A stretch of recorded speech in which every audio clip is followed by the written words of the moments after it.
baba. Nasama sa sulap na makasama sa kabukas.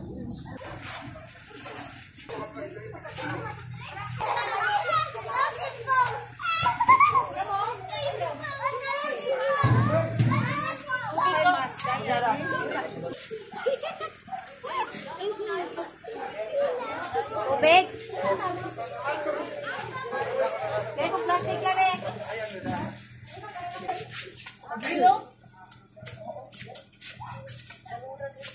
Dito, dito. Dada. Tawa dia.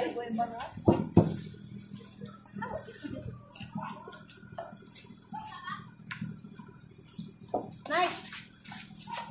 Tawa. Dito. Naik.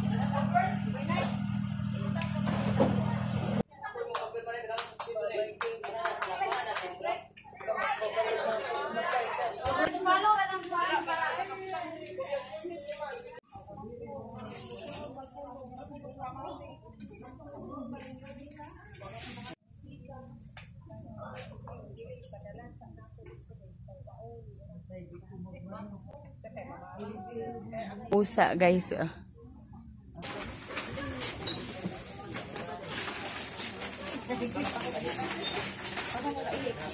Ako ayaw tubag ako paaw ko. Ay kung sakita. Bigla na ko ubag material kay ako unang bakay kabangon. Oh, di ba? May dumating daw na ibang tao. Ayan. Thank you po. Kay luoy po gayon ni sila kung wala. Bali pong pugawan ng karton. May lain karton amo na.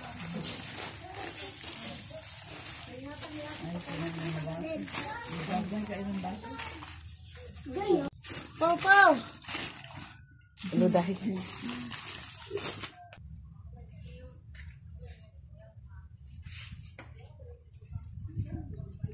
Juice dahil. Nay juice? Kulay juice ari daw. Wala po rin juice. Kuan kape pero ang termos na di ang tiya unya.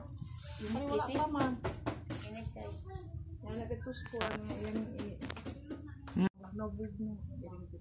Balik.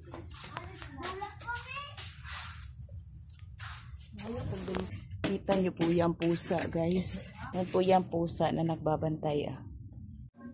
Ako man isubra. Ha? Isubra? Tubig niya la. Bakit mo isubra la? Ipuson kay balik ko kaon. Ah, kakainin mo mamaya. Wag na la. Klobira la. Bibili lang tayo la. Klobira.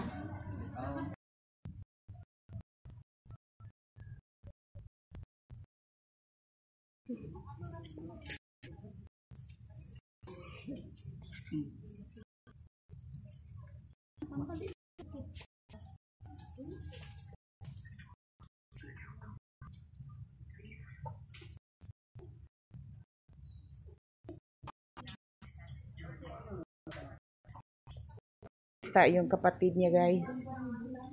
Update nga. Dili mangkupit lover, mangkubi, alibi. Ayaw niyang kumain guys. Pinakain siya. Isa sa mga bagay na sobrang kinatatakutan ng mga magulang ay ang pagkawala ng isa anak. Ito sa pinakamasakit na sitwasyon ng kanyang buhay. Kayang gawin ng isang nanay ang anumang bagay. Kaya niyang magparaya at magsakripisyo para sa kanyang anak ng paulit-ulit. Ang pagmamahal ng mga magulang ay tinatawag na unconditional. Nagmamahal sila ng walang kapalit at nagmamahal ng walang bayad. Kahit sa mga bagay na kanilang ginagawa sa kanilang mga anak tulad ng pagsasakripisyo at pag-alay ng kanilang panahon at oras.